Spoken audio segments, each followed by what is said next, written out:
বিজ্ঞান যত উন্নত, সমৃদ্ধ আর বিকশিত হচ্ছে, আল্লাহর কোরআন মানুষের জন্য ততটা বোঝা সহজ হচ্ছে। সম্মানিত হাজিরিন, বিজ্ঞান যত অগ্রগামী, গতিশীল ও বেগবান হচ্ছে, বড় বড় বিজ্ঞানীরা, বড় বড় সায়েন্টিস্টরা, গবেষকরা যারা বলেন দিয়াল ইসলাম আল্লাহ বলতে কিছু নাই, তাদের বড় বড় পণ্ডিতগুলো আজ ইসলামের সুস্থ ছায়াতলে আশ্রয় গ্রহণ করছে। তারা আল্লাহর কোরআনের সামনে মাথা নত করছে।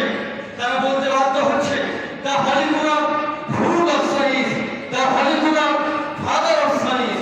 কোরআন হচ্ছে বিজ্ঞানের পরিপূর্ণ একটি কিতাব। কোরআন হচ্ছে বিজ্ঞানের বাবা। সম্মানিত হাজিরিন, কোরআন তো বিজ্ঞানের বাবা হওয়ার কথা।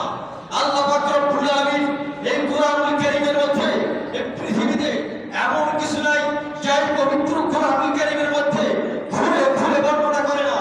আল্লাহ পাক রব্বুল আলামিন সূরাতুল আনআম পবিত্র কালাম